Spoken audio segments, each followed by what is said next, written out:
Mesdames, Messieurs, bonjour. Cette semaine, nous abordons avec vous un nouveau thème qui est très cher et qui est d'une importance capitale pour nous les chrétiens. Ce thème, c'est la prière. Je pense que ce thème, ça va susciter des passions Aurel. Alors, toi le premier, c'est quoi la prière? Chers téléspectateurs, bonjour ou bonsoir, dépendamment où est-ce que vous nous suivez. Nous sommes une fois de plus ravis d'être avec vous pour cette émission qui est extrêmement importante, pour cette émission qui se passe de présentation. Soyons affranchis par la vérité. Donc la prière, c'est vraiment l'épine dorsale du croyant. La prière, c'est la respiration du croyant, mais quelle est la meilleure façon de commencer la prière si ce n'est de faire parler la parole concernant la prière? Dans Amos chapitre 5, verset 4, nous lisons, car ainsi parle l'Éternel à la maison d'Israël. Cherchez-moi et vous vivrez. Ne cherchez pas Bethel, n'allez pas à Gilgal, ne passez pas à Beersheba, car Gilgal sera captif et Bethel sera anéanti. Cherchez l'Éternel pendant qu'il se trouve, invoquez-le tandis qu'il est prêt. Ésaïe 55, verset 6. Vous me chercherez, vous me trouverez, si vous me cherchez de tout votre cœur. Jérémie 29, verset 13. Ayez recours à l'Éternel et à son appui. Cherchez continuellement sa face. 1 Chronique chapitre 16, verset 11. Quand on tourne vers lui les regards, on est rayonnant de joie et le visage ne se couvre pas de honte. Psaume 34, versets 6 et 7. Matthieu chapitre 7, versets 7 et 8. Demandez et l'on vous donnera. Cherchez et vous trouverez. Frappez et l'on vous ouvrira. Car quiconque demande reçoit. Celui qui cherche trouve. Et l'on ouvre à celui qui frappe. Et Paul va dire aux chrétiens de Philippiens chapitre 4, versets 6 et 7, ne vous inquiétez de rien, mais en toute chose, faites connaître vos besoins à Dieu par des prières. Nous allons voir les obstacles à la prière. Nous allons voir les types de prières qui existent dans la parole de Dieu. Nous allons voir également les grandes idées des hommes de Dieu du passé qui se sont exprimés sur la prière. Nous allons voir les puissants de la prière. Nous allons voir les ennemis de la prière. Donc nous allons entourer le sujet de sous-sujets afin qu'on puisse englober la prière dans toute son ampleur, dans toute sa profondeur, dans toute sa largeur et dans toute sa hauteur. La prière, c'est quelque chose de très important pour un chrétien, pour un disciple de Yahshua. La prière, c'est pour nous rapprocher de notre Créateur, pour ce qu'il est, pour sa grandeur. Notre Créateur, lui-même, il nous a révélé à travers sa parole, à travers la création, à travers son Fils Yahshua le Messie Messia. Lui qui était venu sur la terre en personne pour nous faire connaître le plan divin de son Père Yahweh. Et Yahshua, qu'est-ce qu'il a fait? À travers la prière, il a guéri les malades, il a réconforté les faibles. Et il a fait en sorte que le monde entier puisse connaître la puissance de notre Créateur, Yahweh, et son existence même. Moi, ce que je voulais vous faire comprendre ou bien vous adresser, il y a des chrétiens qui marchent d'église en église, qui cherchent la prière. Ces chrétiens-là, ils cherchent quelque chose, ils cherchent la prière parce qu'ils ne savent pas comment prier. Alors, nous sommes là pour leur diriger vers la lumière. Dis-nous, Aurel, montre-leur, explique comment prier. Ça, c'est une très bonne question et que nous n'allons pas vraiment approfondir dès cette émission, mais avec le temps que nous allons étaler vraiment de fond en comble pour que nous puissions saisir de manière claire et précise la prière dans toutes ses coutures. Mais avant tout, nous allons aussi dénoncer ceux qui font commerce avec la prière, ceux qui ont transformé la prière en une sorte d'indulgence moderne et qui égare plus les gens au lieu de les aider, nous allons essayer d'arracher de leurs griffes ces chrétiens mal pris, ces chrétiens mal affermis, et probablement beaucoup d'entre eux ont fait naufrage par rapport à la foi, pour voir si on peut les ramener à s'adresser eux-mêmes à leur Père céleste, car dès la mort de notre Sauveur et Seigneur Yeshua, nous savons que la porte du ciel était ouverte et tout croyant, peu importe qui il est, peu importe sa langue, peu importe sa couleur, peu importe sa dénomination, peu importe sa religion, peu importe sa culture, tout croyant a accès auprès de son Père sans avoir d'intermédiaire.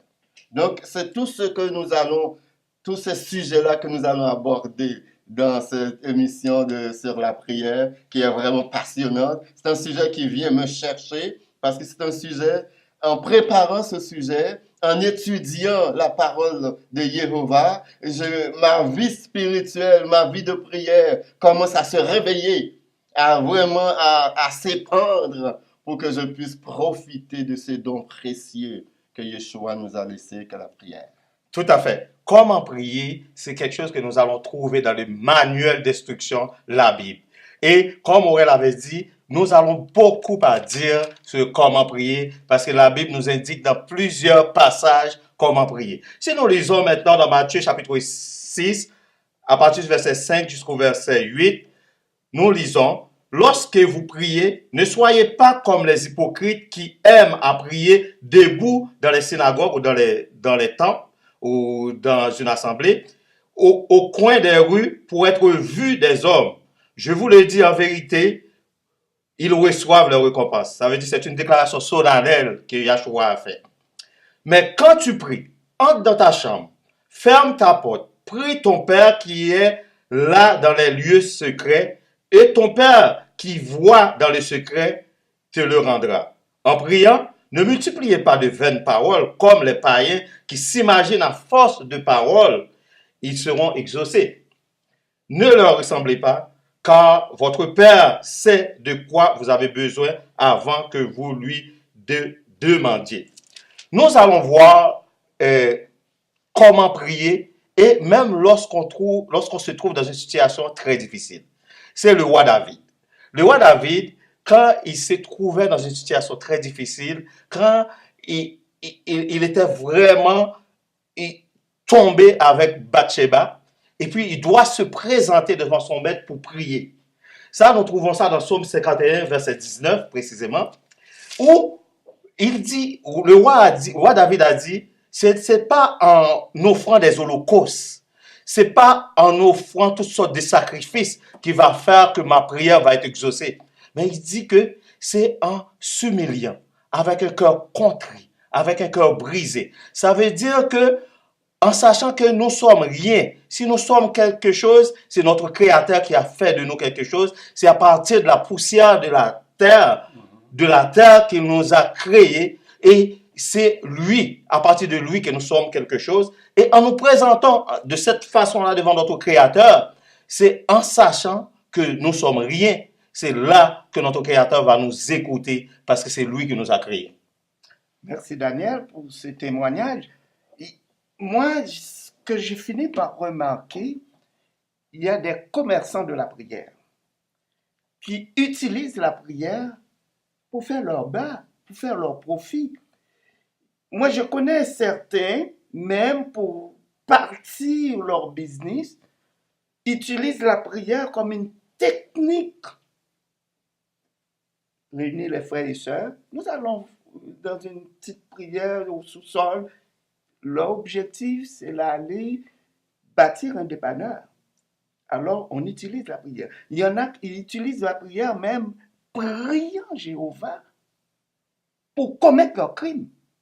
Ça, c'est l'hypocrisie de la religion. Comment Dieu peut ordonner à quelqu'un le pouvoir de tuer ses frères, alors il vient me faire me croire, moi je suis un mécréant, je suis un infidèle, et c'est lui qui a la bénédiction de Dieu.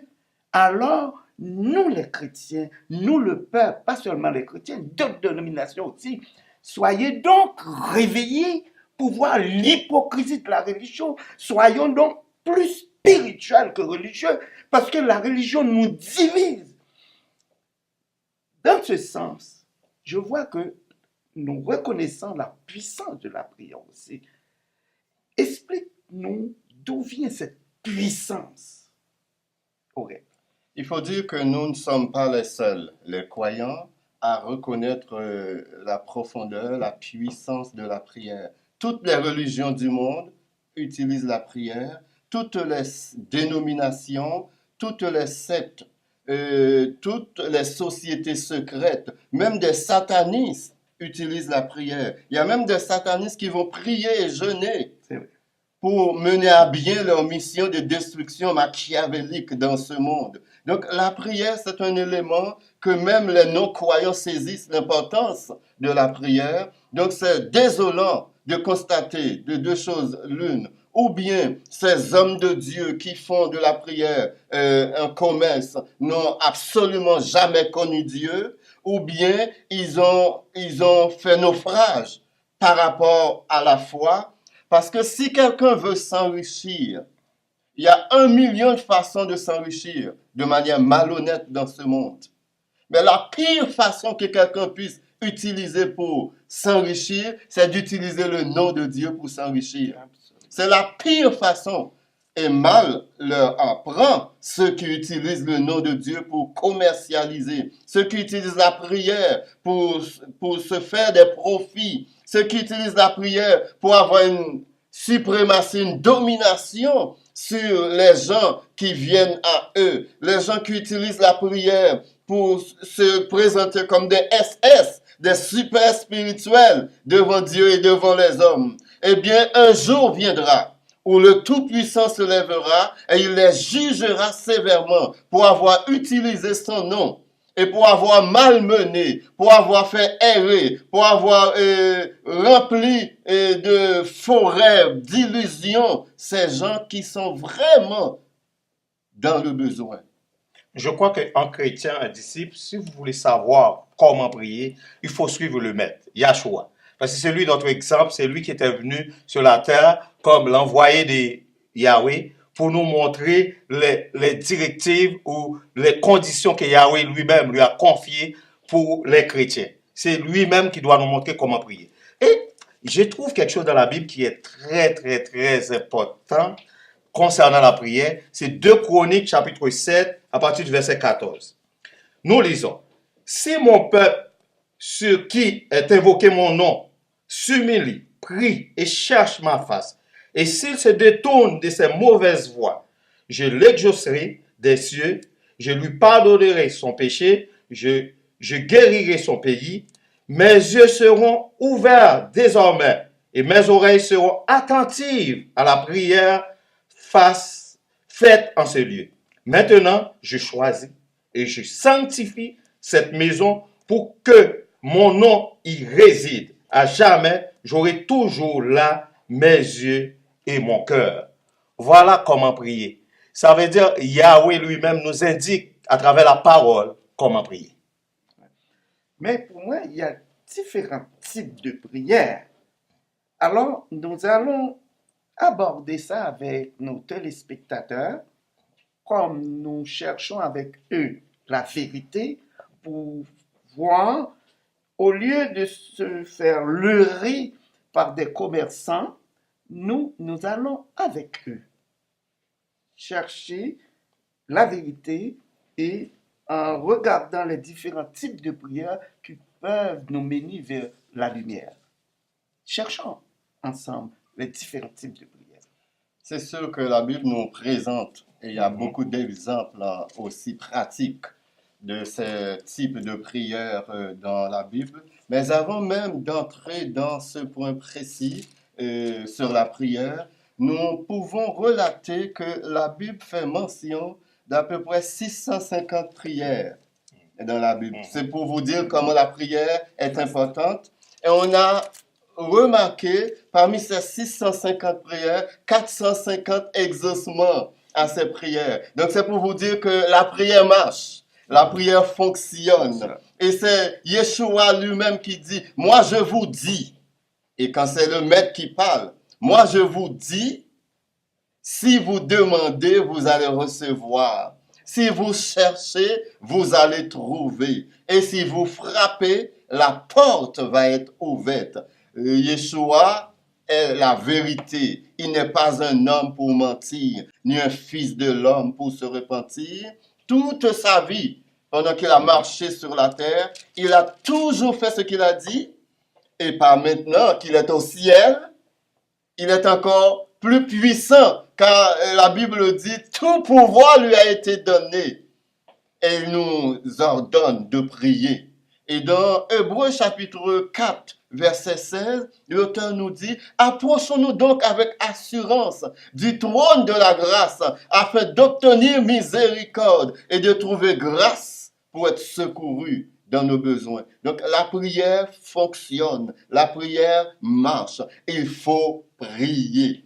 Il y en a plusieurs, les types de prières, et ils sont nombreux dans la parole de Dieu. Dieu ne nous laisse pas stériles. Il nous donne des outils pour aborder la prière. C'est ça que j'aime avec mon Sauveur, avec Yeshua et avec Jéhovah. Donc, mon frère Daniel va nous entretenir un peu sur les types de prières que nous présente la Bible, la parole de Jéhovah. Tout à fait. Il y a plusieurs types de prières que nous présente la Bible. Il y a la prière de foi, prière, la requête de prière. Il y a la prière d'adoration, la prière de consécration et la prière d'intercession. Il y en a plusieurs, si on peut nommer. Maintenant, on prend un exemple de prière de foi. Si on regarde dans Jacques, chapitre 5, verset 15, et puis nous voyons que la prière de foi sauvera le malade, et le Seigneur le relèvera. Et s'il a commis des péchés, et que le malade, et qu'il a prié avec la foi, le Seigneur va lui pardonner de ses péchés. Et la requête de prière, c'est quand quelqu'un, un disciple de Yahweh, a quelque chose spécial qui va se présenter devant Yahweh. Et cette requête-là, comme nous revenons encore avec la foi, il le fait avec la foi, avec son esprit, avec la parole de Yahweh. Et il présente cette requête devant Yahweh et Yahweh va lui exaucer parce qu'il le faisait avec la foi, selon la parole, selon la connaissance de la parole. Il y a la prière d'adoration. La prière d'adoration, c'est quand on adore Yahweh dans toute sa grandeur, dans toute sa magnificence, pour ce qu'il a fait pour nous. Et on est reconnaissant dans tout ce qu'il fait et nous nous présentons nos prières devant lui et il nous comprend, il nous entend. Il y a la prière d'intercession. Et Yahshua nous a donné un exemple, ce qu'on appelle aussi la prière sacerdotale.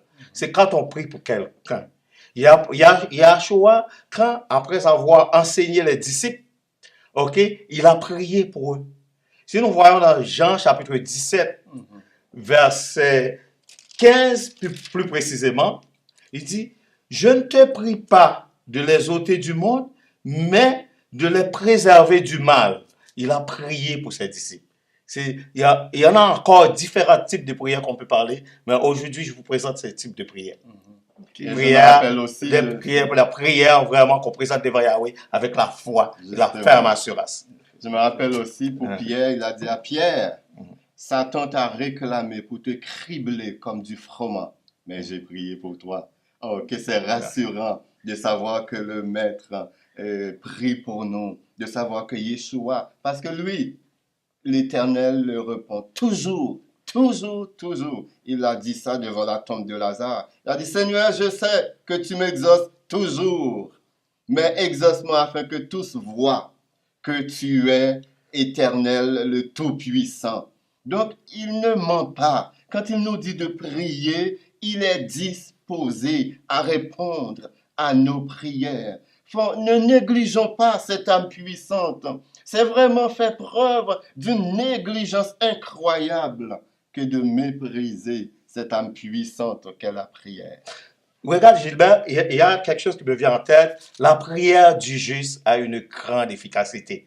Lorsqu'on est juste dans la parole de Yahweh et qu'on est obéissant, il va nous écouter. C'est très important. Il y a tellement d'indiscipline dans ce thème-là. C'est pas le thème en soi qui est indiscipliné, mais les gens qui l'appliquent avec tellement d'indiscipline, ça devient une sorte de chaos. Moi, je dis, toute société qui réussit, c'est dans la discipline. Ils ont régi des règles pour savoir comment on doit se diriger. Moi, là où je veux en venir, vous allez m'expliquer les règles d'or de la prière pour que les chrétiens puissent réussir dans leur salut. Ah, mon frère, je me sens tellement bien avec ce sujet, c'est incroyable. Je suis comme un petit poisson dans l'eau. J'aime tellement la prière parce que je comprends l'importance de la prière aussi, toute la victoire qu'on peut aller chercher avec cette âme puissante. C'est la seule âme dans tout l'univers. On entend souvent les grandes puissances parler des armes nucléaires. On entend la Russie parler des armes nucléaires. On entend les États-Unis parler des armes nucléaires. On entend la Corée du Nord parler des armes nucléaires. On entend l'Iran parler des armes nucléaires, le Pakistan, l'Inde, la Chine. On entend ces gens-là, ils essaient de faire trembler le monde, de faire peur au monde en parlant des armes nucléaires. Ils sont capables de détruire 10 fois le monde avec leurs armes nucléaires. Je vous le dis aujourd'hui et je vous le confirme aujourd'hui, la prière est beaucoup plus puissante que toutes ces armes. Absolument. Car lorsqu'on prie, on fait bouger les mains de celui qui a donné de l'intelligence à ceux qui ont créé les armes nucléaires. Donc nous sommes beaucoup plus puissants. Et savez-vous qu'un chrétien à genoux voit beaucoup plus loin qu'un savant dans son laboratoire?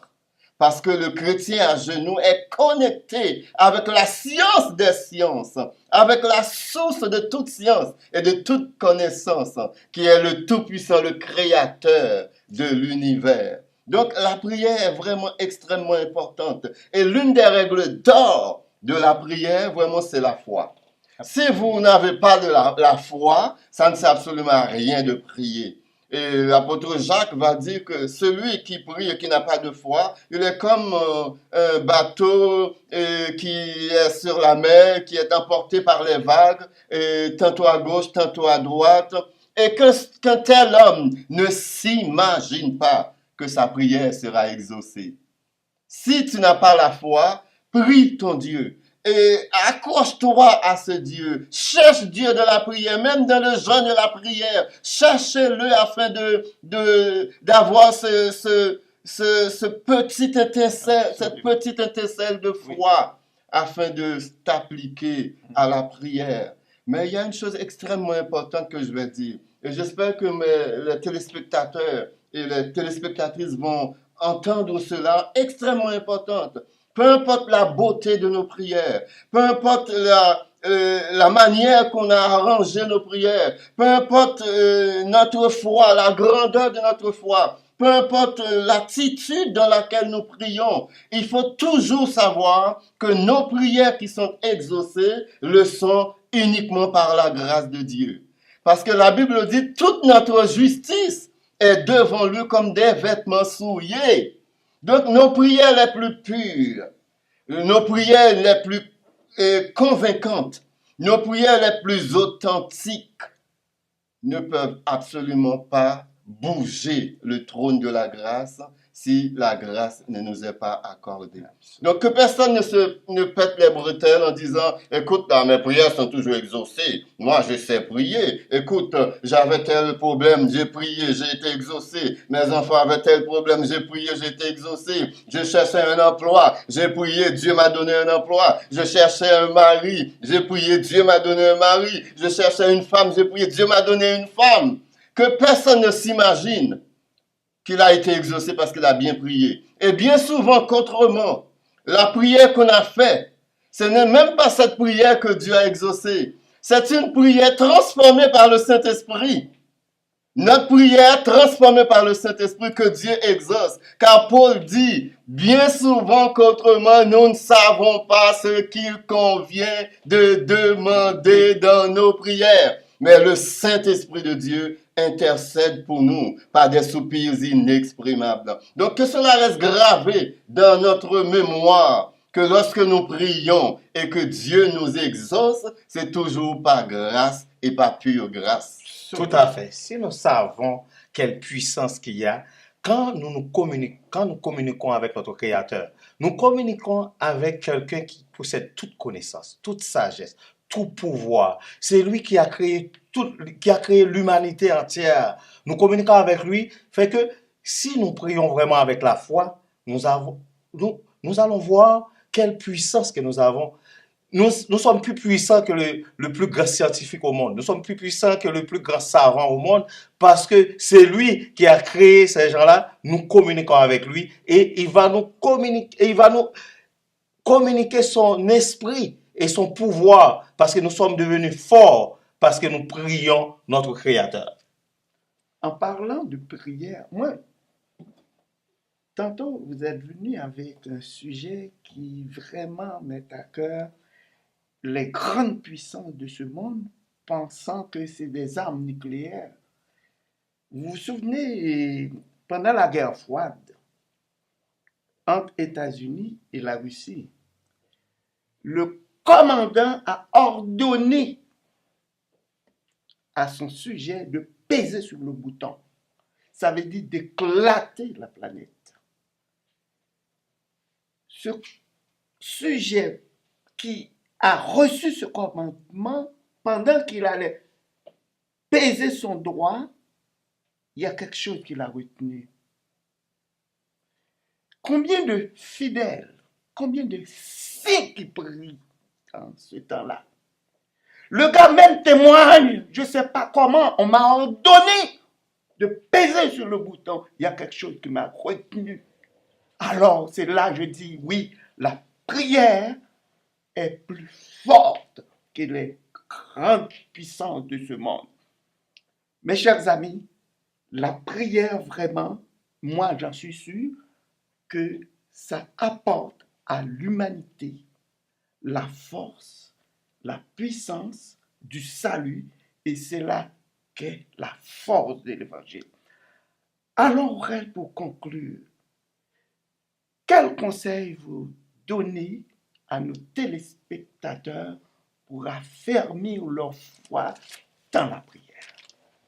Évidemment, il faut dire qu'on a donné une seule règle d'or de la prière. Il y en a plusieurs. Nous reviendrons certainement là-dessus. Et une autre affaire qu'on pourrait dire, si nous, comme croyants, nous ne comprenons pas l'importance de la prière, Satan le comprend. Daniel a prié. Daniel a fait une prière de foi. Et la prière de Daniel était puissante. Et cette prière était si puissante que le monde des ténèbres a tremblé. Voilà que Dieu a entendu la prière de Daniel. Dieu a envoyé la réponse à la prière de Daniel. Voilà qu'une principauté, un ange puissant a retenu la réponse à la prière de Daniel. Parce que cette principauté, Satan a compris l'importance de la prière de Daniel. Daniel peut-être n'était même pas conscient de l'importance de cette prière, la puissance de cette prière qu'il venait de faire. Savez-vous que à chaque fois que nous nous mettons à genoux pour prier, il y a une puissance qui essaie de retenir notre prière pour qu'elle ne parvienne pas jusqu'au trône céleste.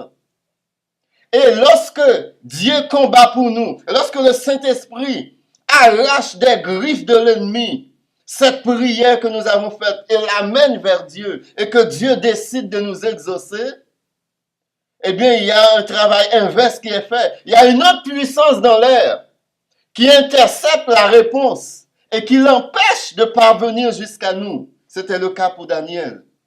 Donc, à chaque fois qu'on prie et que nos prières parviennent jusqu'au trône de Dieu, c'est un miracle. Et à chaque fois que l'exaucement est parvenu jusqu'à nous, c'est un autre miracle, car il faut non seulement combattre, il faut vaincre les esprits méchants dans les lieux célestes qui essaient à tout prix de retenir nos prières et l'exaucement de nos prières. Et lorsqu'il constate qu'absolument aucune puissance ne peut arrêter l'exaucement que l'Éternel a décrété du haut des cieux, eh bien, ils vont dévancer la réponse du Tout-Puissant pour arriver avec leur propre réponse. Et c'est pour cette raison beaucoup de croyants tombent dans le piège de l'ennemi en pensant que c'est la réponse de Jéhovah. Pourtant, la réponse est à la porte, mais l'ennemi devance la réponse et arrive avec une fausse réponse ressemblant à tout point à la réponse qu'on attendait. Et c'est ce qu'il a failli faire au Fils de Dieu. Après avoir prié dans le désert, la Bible dit, le Fils de Dieu a faim. Il a faim, qu'est-ce que Satan fait? Satan se présente. Satan dit, mais change ces pierres en pain. Tu es le Fils de Dieu, tu as la puissance, tu es le Fils légitime du Très-Haut, tu es capable. Et effectivement, il était capable de changer ces pierres en pain. Mais il a dit à Satan, l'homme ne vivra pas seulement de pain, mais de toute parole qui sort de la bouche de Dieu. Et savez-vous qu'est-ce qui est arrivé? La Bible dit tout de suite après, voici les anges de Dieu vinrent et le servirent. Donc Satan savait que la réponse de l'Éternel allait venir. Il a dévancé cette réponse pour pousser le Fils de Dieu à faire un miracle en changeant les pierres en pain. Donc que nous mettions ça dans notre tête, dans notre esprit, dans notre âme, dans notre être tout entier, à chaque fois qu'on prie, pour que nos prières parviennent devant le trône de Dieu, c'est un miracle. Et à chaque fois que Dieu nous exauce, c'est un autre miracle parce qu'il faut combattre pour que la prière arrive au ciel, et il faut combattre pour que l'exaucement arrive sur la terre. Yahshua le Messie, lui, il sait c'est quoi l'importance de la prière. Lorsque nous regardons dans Hébreux chapitre 5, à partir du verset 7, nous allons voir comment Yahshua se présentait devant Yahweh, lui qui sait qu'il peut lui sauver de la mort. À partir du verset 7 dans Hébreux chapitre 5, il dit, c'est lui qui, dans les jours de sa chair, ayant présenté avec de grands cris et avec larmes de prière et de supplication à celui qui pouvait le sauver de la mort, ayant été exaucé à cause de sa piété, a appris, bien qu'il fût fils, l'obéissance, les choses qu'il a souffert. Pas parce qu'il était le fils de Yahweh, mais Yahweh l'a exaucé à cause de sa piété. Et il se présentait devant Yahweh avec des cris et des larmes pour présenter la prière. C'est pour nous enseigner l'importance de la prière devant notre Créateur. Alors, nos téléspectateurs, vous venez de voir, selon notre conclusion, que vous n'aurez pas à lutter contre la chair et le sang. Vos ennemis ne sont pas vos frères, votre mère, votre père. C'est les esprits malins qui vous détournent de la présence de Dieu. C'est à ça que nous allons nous lutter pour avoir la puissance de l'Évangile. Que Dieu vous bénisse et dans notre prochain épisode, nous allons vous arriver avec le même thème de la prière, mais sous d'autres formes. Et vous allez voir vraiment que vous allez être bénis par la parole de Dieu. Que Dieu vous bénisse.